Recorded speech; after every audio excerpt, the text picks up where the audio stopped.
রাখিকে কিন্তু খুঁজে পাওয়া গেছে, তাকে তার আগের বাসা ছেড়ে দিতে হয়েছিল, যেই বাসায় তার শহীদ স্বামীর স্মৃতি জড়ায় আছে। আমরা বাড়িওয়ালার সাথে কথা বলছি, যদিও নতুন ভাড়া হয়ে গেছে, কিন্তু আমরা চেষ্টা করতেছি তাকে আগের বাসাতেই তুলে দিতে। আমি জুলাই ফাউন্ডেশনের স্নিগ্ধকে জানাইছি যে রাখির যা পাওনা আছে শহীদ পরিবার হিসাবে সেটা যেন পাওয়া যায়। স্নিগ্ধ বলছে যে ব্যবস্থা নেবে। আমি ব্যক্তিগতভাবে এই পরিবারের সকল দায়িত্ব নিছি।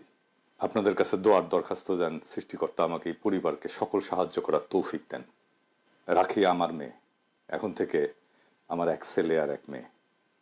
রাখিও আমাকে বাবা বলে ডাকে। আমার মেয়ে ছিল না, আমার দুঃখ ছিল, সেটা খোদা তাআলা মিটাই দিলেন। এখন আমি শান্তিতে ঘুমাইতে পারবো। এ মেয়েটার মাথার উপরে ছাদ হয়ে থাকার তৌফিক সৃষ্টিকর্তা যেন আমাকে দেন। আমাদের উপদেষ্টারা হাতে রাষ্ট্রটা পাইছেন, কিন্তু বিপ্লবটা যে নির্মাণ করেন নাই, তাই হাজার হাজার শহীদ পরিবার আর আহতদের জন্য কিছুই করার টাইম নাই ওনাদের। শুধুই আওয়াজ। শহীদ পরিবারদেরকে ওনারা প্রাথমিকভাবে 5 লাখ আর আহতদের প্রাথমিকভাবে 1 লাখ করে দিবেন। যদি ওনারা আগে বলছিলেন শহীদ পরিবারকে 30 লাখ করে দেবেন ওনারা, আমরা কিন্তু ভুলি নাই এটা। এই রাখির একটা কাজ ছিল ওই শহীদ পরিবারের টাকা নিয়ে। তো সার্জিস জুলাই ফাউন্ডেশনে যাইতে বলছিল, মেয়েটা গেছিল, সার্জিস ছিল না। এরপরে মেয়েটা ফোন দিছে 3 সপ্তাহ ধরে, সার্জিস ফোন ধরে না। কেন সার্জিস? উপদেষ্টা তো এখনো হও নাই, তাই না? তার আগে উপদেষ্টা হও, তারপর না হয় এত ব্যস্ত হইও। এই অভিযোগ সত্য না মিথ্যা আমি জানি না, কিন্তু আমার মেয়ে তোমার কাছে সাহায্যের জন্য যাবে না। ওর তোমাদের সাহায্যের দরকার নাই। যদি সাহায্য করতে চাও, ওর বাসায় যায় শুনবা কি কাজ ছিল। করে দিতে পারলে করে দিবা, না করলেও ক্ষতি নাই। এখন আমি এরকম অসংখ্য শহীদ পরিবারের অভিযোগ পাইতেছি, তাদের উপেক্ষার গল্প শুনতেছি, তারা কি নিদারুণ কষ্টের জীবন পার করছে তা শুনতেছি। তাদের সাথে কি অপমানজনক আচরণ করা হচ্ছে, কি নির্মম আচরণ করা হচ্ছে, উপদেষ্টারা কেউ কেউ করছেন, সেটাও শুনছি। আমি রেকর্ড রাখছি। আমি সাবধান করে বলতে চাই, শহীদ পরিবারের সাথে এই আচরণ বন্ধ না হলে আমি কলে সবার নাম কয়ে দেব কে কি আচরণ করছে। শহীদ পরিবারের সাথে এই নির্মম আচরণের জবাব কিন্তু জনগণ দিয়ে দেবে, জানায় দেব সবাইকে। পন্দে যে তেল জমিছে না, ওটা বের করে দিবে পাবলিক। কিন্তু প্রফেসর ইউনূসের সরকারকে বলতেছি, শহীদ পরিবারদেরকে আগামী 2 মাসের মধ্যে প্রতিশ্রুত 30 লাখ টাকা দিয়ে দেবেন। আমি ইউরোপের শহরে শহরে গিয়া জুলাই ফাউন্ডেশনের জন্য দান করতে প্রবাসীদের উদ্বুদ্ধ করছি। এরিটে সাহেব দেখায় দেন কোপেনহেগেনে গত পরশু কিভাবে উদ্বুদ্ধ করছি। আর একটা অনুরোধ আপনাদের কাছে, আমি যখন যেখানে যাই সেখানে সবার কাছে একটা আবেদন জানাই, আপনাদের কাছে একটা আবেদন।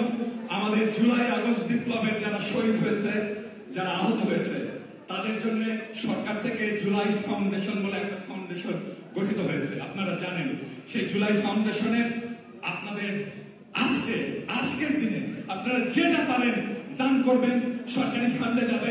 আমাদের আহত এবং নিহত ভাইদের জন্য সেই অর্থ ব্যবহৃত হবে। আমি আয়োজকদের কাছে সাইটের ঠিকানা দিয়ে গেছি, আপনারা ক্রেডিট কার্ডে পেমেন্ট করতে পারবেন, ব্যাংক ট্রান্সফার করতে পারবেন। আপনাদের সবার কাছে দরখাস্ত দিয়ে গেলাম, আপনারা যে যা পারেন আজকে কিছু সাহায্য এই জুলাই ফাউন্ডেশনে করবেন। সবাইকে আবারও ধন্যবাদ। ইনকিলাব জিন্দাবাদ। আপনি ওয়েবসাইটটাও দেখায় দেন এডিট সাহেব, কিভাবে পেমেন্ট করতে হবে সেটা দেখাই দিয়েন। ডেসক্রিপশনে লিংক দেওয়া থাকলো, আপনারা যে যা পারেন সাহায্য করবেন। বিশেষ কইরা প্রবাসীদেরকে বলবো, বাংলাদেশে এই জুলাই ফাউন্ডেশনে ডোনেট করলে, দান করলে আপনি কর রেয়াত পাবেন, এমনকি আমেরিকাতেও পাবেন। সেই জন্য প্রবাসীদের, বিশেষ করে আমেরিকায় যারা আছেন, তাদেরকে রিকোয়েস্ট করতেছি, অনুরোধ করতেছি, যে যা পারেন এখানে দেবেন। আগামী 2 মাস মানে কিন্তু জুলাই বিপ্লবের 6 মাসের বেশি সময় পার হবে, যথেষ্ট সময়। এর মধ্যে যদি না দিতে পারেন, আমি ইলিয়াসের সাথে কথা বলছি, কিন্তু আপনারা এটা না করতে পারলে আমি আর ইলিয়াস, আমাদের সেই সামর্থ্য নাই, কিন্তু আমাদের নিয়ত আছে। আমরা ওসিলা হইয়া জাতির পক্ষ থেকে শহীদ পরিবারের দায়িত্ব নেব, সব শহীদ পরিবারের। আমাদের বিশ্বাস আমাদের খোদা তাআলা রহম করবেন, এবং একসাথে দেশবাসীকে আহ্বান জানাবো আমাদের পাশে এসে দাঁড়ানোর জন্য। জনগণ কলে দাঁড়াবে আমাদের পাশে, আমাদের আওয়াজ শুনে, আমাদের আহ্বান শুনে। ওইটুকু ভালোবাসা অর্জন করতে পারছি বলে মনে হয়। খোদা তাআলা রহম করবেন যেন আমরা এই কাজে কামিয়াব হইতে পারি। তখন কলে শহীদ পরিবার আপনাদের মুখে ভিক্ষার টাকা ছুঁড়ে ফেলে দিয়ে আসবে। যাই হোক, আজকের আলাপে আসি। আজকের আলাপ নতুন আইডিয়া নিয়ে, যা দিয়া সমাজকে জাগায় তোলা যাবে। আমি এর মধ্যে বেশ কয়েকটা আইডিয়া দিছি, আমি জানি বাস্তবায়ন করবে না, তাও দেয়া বন্ধ করব না। আইডিয়াগুলো এমন কোনো বোম বাস্টিং আইডিয়া ছিল না, যা খুবই বাস্তবায়নযোগ্য ছিল। আপনারা তো দেখছেন, উপদেষ্টারা যদি এগুলা বাস্তবায়ন না করেন তাহলে কলে পাবলিকা অপদার্থ বলে ট্যাগ দিয়ে দিবে। আমি যে এমনি এমনি কই না ডায়াপার পরা অপদার্থ উপদেষ্টা মন্ডলী, সেটা যে আসলেই আমি ঠিক কথা কই সেটা পাবলিক বুঝে যাবে। সেই জন্য আমি দিয়ে যাব পরিকল্পনা। সরকারের উপদেষ্টারা পরিকল্পনাগুলো কাজে লাগান, যা দিচ্ছি কাজ করেন। পরিকল্পনা বাইর করা সহজ না, কিন্তু অনেক চিন্তা ভাবনা করতে হয়।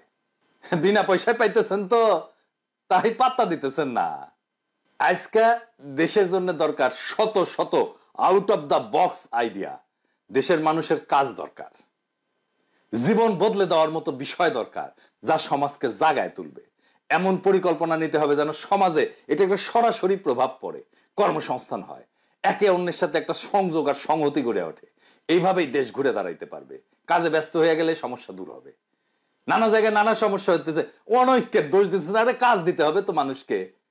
মানুষের জীবনের সংকট তো দূর হয় নাই, অনেক অনেক কাজ করতে হবে আমাদের সকলকে। আশা করি আইডিয়া জেনারেশনে আমি আমার কিঞ্চিত দক্ষতার প্রমাণ রাখতে পারছি। আমি তো আইডিয়া দেবই, এটা আমার পেশা, কিন্তু আপনারাও হাত লাগান, আইডিয়া দিয়ে চমকাই দেবেন সবাইকে। আর মাথায় রাখবেন, সরকার খুব বেশি সাহায্য করতে পারবে না টাকা কড়ি দিয়া। আজকে যে আইডিয়াগুলো নিয়ে আলাপ করব, এটা মূলত স্থানীয় সরকার মন্ত্রণালয়, সমাজ কল্যাণ মন্ত্রণালয় এবং পরিবেশ মন্ত্রণালয়ের কাজ। পরিকল্পনায় যাওয়ার আগে কেন এই পরিকল্পনা, আর এই পরিকল্পনা আসলে কি ধরনের কাজ করবে, কোন কোন সমস্যার সমাধান করবে, সেটা আগে বলে নি। এই পরিকল্পনা গুলা সবগুলা কমিউনিটি এনগেজমেন্ট বাড়াবে, মানে একে অন্যের সাথে সংযোগ, সমাজের সদস্যদের পারস্পরিক সংযোগ বাড়াবে, কর্মসংস্থান করবে, পরিচ্ছন্নতা বাড়াবে, পুষ্টি বাড়াবে, আর কমিউনিটির একটা রিসোর্স জেনারেট করবে। সেই রিসোর্সটা কি আমরা সেটা পরে দেখব। একটা না, কয়েকটা কাজ একসাথে। কে করবে কাজটা? সিটি কর্পোরেশন বা পৌরসভা।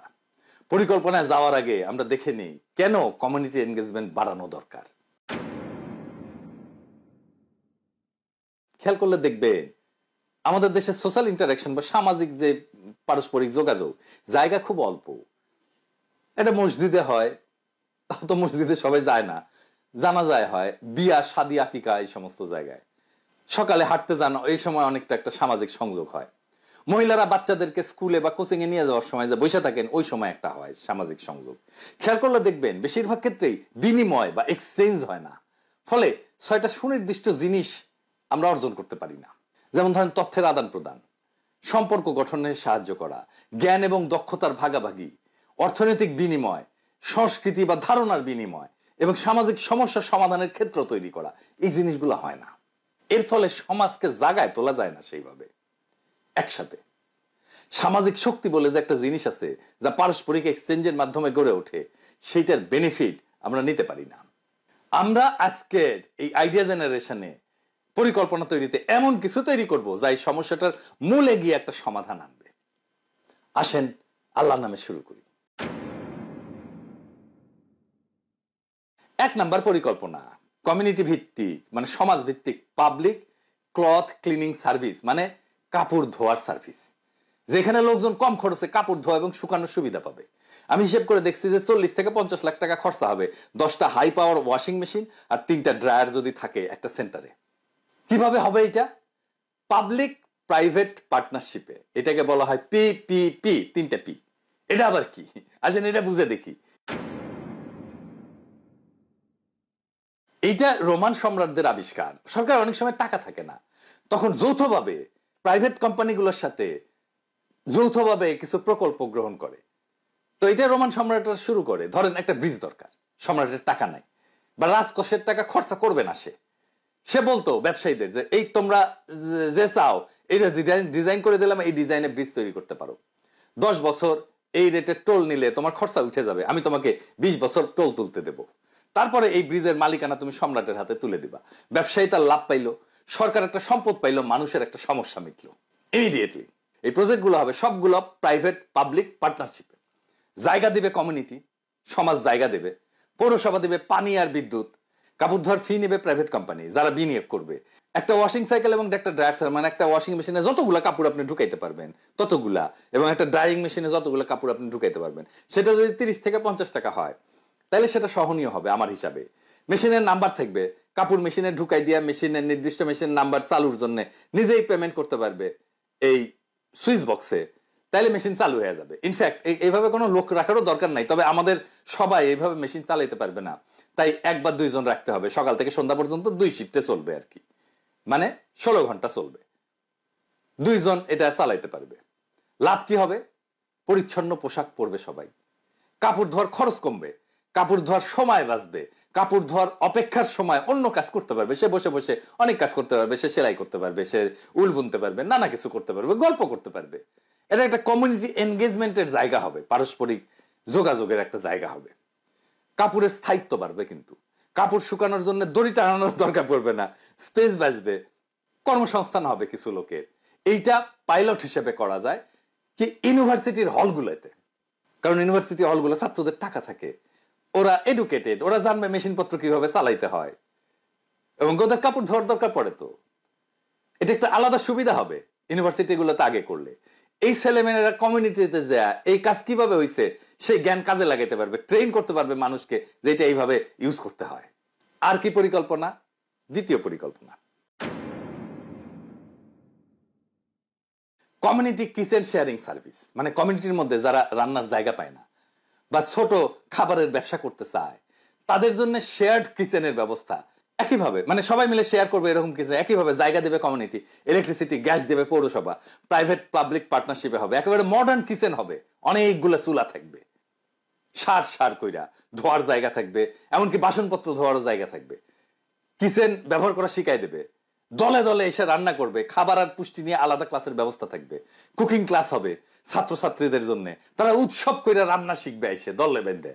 কয়েকটা পরিবার চাইলে একসাথে রান্না করতে পারে, তাতে কিন্তু একসাথে রান্না করলে কিন্তু খরচা কমে, একটা বরকত বাড়ে, পুষ্টিকর এবং পরিচ্ছন্ন রান্না হবে, দ্রুত রান্না হবে, খরচা কমবে, কমিউনিটি এনগেজমেন্ট হবে। 3 নাম্বার আইডিয়া, এই যে আমরা যে বর্জ্য তৈরি করি, যেগুলো ফেলাই দিই, এইগুলো খুব গুরুত্বপূর্ণ জিনিস, এগুলো দামি জিনিস, এবং বর্জ্যের মালিক কিন্তু আপনার কমিউনিটি। এই বর্জ্য থেকে বিদ্যুৎ উৎপাদনের আমরা একটা পরিকল্পনা করতে পারি। কমিউনিটির যে কঠিন বর্জ্য, যেমন রান্নার বর্জ্য, জৈব বর্জ্য মানে হাগামতা ইত্যাদি, এবং কিছু অজৈব বর্জ্য, এগুলো থেকে বিদ্যুৎ উৎপাদন করা এবং পরিবেশ বান্ধব কম্পোস্ট সার তৈরি করে একটা সার্কুলার ইকোনমি প্রতিষ্ঠা করতে পারি। মানে আমি বর্জ্য তৈরি করলাম, সেটা দিয়ে আমি বিদ্যুৎ তৈরি করলাম, সেটা দিয়ে কম্পোস্ট সার তৈরি করলাম, মানে একইভাবে ঘুরতে থাকলো, আবার ওইখান থেকে বিদ্যুৎ, আবার ওইখান থেকে বর্জ্য, আবার ওইখান থেকে কম্পোস্ট সার, এটা চলতে থাকবে। এটাকে বলা হয় সার্কুলার ইকোনমি। প্রত্যেকটা বাড়ি ব্যবসায়িক প্রতিষ্ঠান থেকে বর্জ্য আলাদা কইরা জৈব এবং অজৈব সংগ্রহ করা হবে, কাঁচ, প্লাস্টিক এবং ধাতু এগুলো পুনর্ব্যবহারের জন্য আলাদা করা হবে, রিসাইকেল করার জন্য। একটা বায়োগ্যাস প্ল্যান্ট থাকবে, জৈব বর্জ্য দিয়ে বায়োগ্যাস তৈরি হবে। আর একটা কম্পোস্টিং ইউনিট থাকবে, মানে যেখানে সার তৈরি হবে, জৈব সার। বায়োগ্যাস উৎপাদনের পরে যে স্লারি বলে যেটা থেকে যায়, সেটা দিয়ে উন্নত মানের কম্পোস্ট সার তৈরি করা যাবে। তো এই কমিউনিটিতে যে ঘর বাড়ি আছে, স্ট্রিট লাইট আছে, ওইগুলা ওই বিদ্যুৎ দিয়ে সরবরাহ করা যাবে মাইক্রোগ্রিডে। এই প্রকল্প থেকে সম্ভাব্য বিদ্যুৎ উৎপাদন কত হইতে পারে আমি একটা হিসাব করছি। হিসাবটা হয়তো একটু ভুলভাল থাকতে পারে, বাট একটা ধারণা নেওয়ার জন্য আমি হিসাব করছি আর কি। আসেন হিসাবটা দেখি। ধরেন একটা কমিউনিটি যদি আমরা ধরি 500 পরিবারের, প্রত্যেক দিন 1 টন জৈব বর্জ্য উৎপাদন করে। 1 টন জৈব বর্জ্য থেকে বায়োগ্যাস উৎপাদন হয় 100 cubic metre. 100 cubic metre biogas থেকে প্রায় 200 কিলোওয়াট প্রত্যেক ঘন্টায় তৈরি হতে পারে। 500 পরিবার দৈনিক বিদ্যুতের চাহিদা গড়ে পার ঘন্টায় 250 কিলোওয়াট হইলে 80% চাহিদা পূরণ করা সম্ভব এই বায়োগ্যাস দিয়ে। সে যেটা হাঁকবে মুদবে সেটা দিয়েই বিদ্যুৎ উৎপাদন করা যাবে 80%। তো কর্মসংস্থান হবে। যেমন ধরেন বর্জ্য সংগ্রহ এবং পৃথকীকরণে 10 থেকে 15 জন লাগাইতে পারবো, বায়োগ্যাস প্ল্যান্ট পরিচালনায় 5 থেকে 7 জন, কম্পোস্টিং ইউনিটে 3 থেকে 5 জন, মার্কেটিং এবং প্রশাসনিক কাজে অ্যাডমিনিস্ট্রেটিভ কাজে 5 থেকে 8 জন, মোট কর্মসংস্থান হবে 20 থেকে 30 জন। মানে একটা কমিউনিটিতে 500 পরিবারের 20-30 জনকে আমি চাকরি দিয়ে দিতে পারবো এই প্রকল্পে। আর এই যে বায়োগ্যাস প্ল্যান্ট, এইখান থেকে প্রত্যেক দিন গড়ে 0.5 টন জৈব স্লারি পাওয়া যাবে। এই স্লারিকে প্রক্রিয়াজাত করে প্রত্যেক মাসে 15 টন কম্পোস্ট সার উৎপাদন করা যাবে। প্রচুর দাম কিন্তু 15 টন সার, কম্পোস্ট সার, জৈব সার। স্থানীয় কৃষিখাতের জন্য এটা সার বিক্রি করা যাবে এবং দেখা যাবে যে বাকি 20% বিদ্যুৎ, এই 20% বিদ্যুৎ এই জৈব সারের খরচ থেকেই চলে আসবে, আরো কিছু আলাদা থাকবে, এক্সট্রা থেকে যাবে টাকা পয়সা। তো এতে কি সুবিধা? একটা বর্জ্য ব্যবস্থাপনার উন্নতি হবে, জমির নিচে বর্জ্য জমার হার কমবে, এবং এই যে গ্রিন হাউস গ্যাস যেটা বাইরে তাপমাত্রা বাইরে যাইতেছে পৃথিবীর, সেটা নিঃসরণ কমবে।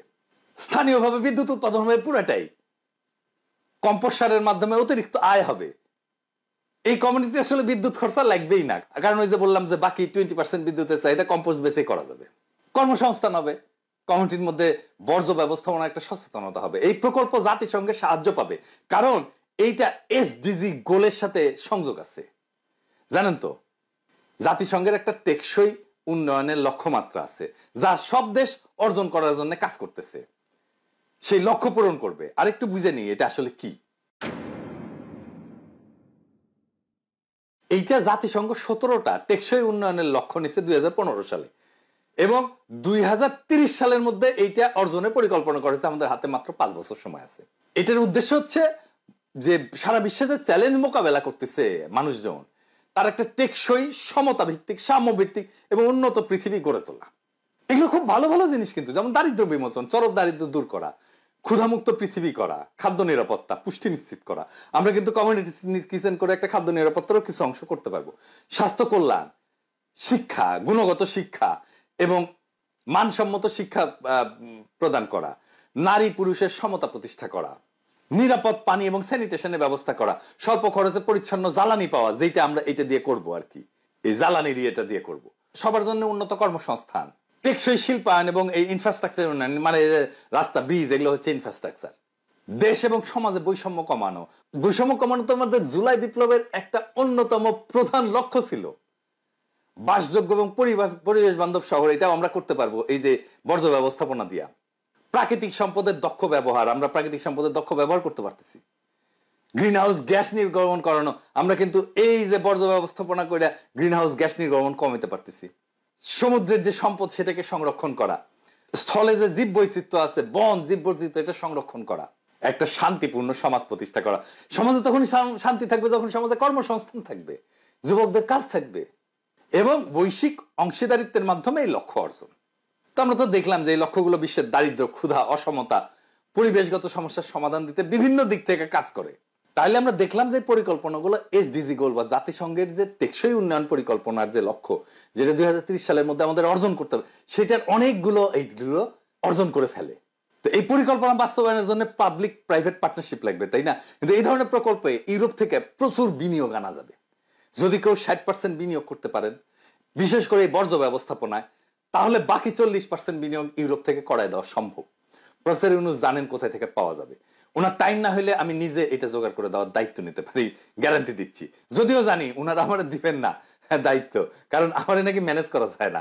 ম্যানেজ করা যায় না মানে আমার মাথা গরম, আমি গালাগালি করি, আমি অশিক্ষিত, আমি বগুড়া ভাষায় কথা বলি, হ্যাঁ, আমি ফটো করে ইংরেজি করতে পারি না, আমি আনম্যানেজেবল। তো যে গরু দুধ দেয় তার দুটা লাথি খেলে সমস্যা কি, অসুবিধা আছে? তো নিজেরা করেন, আমার সাহায্য না চাইলে তাও করেন নিজেরা।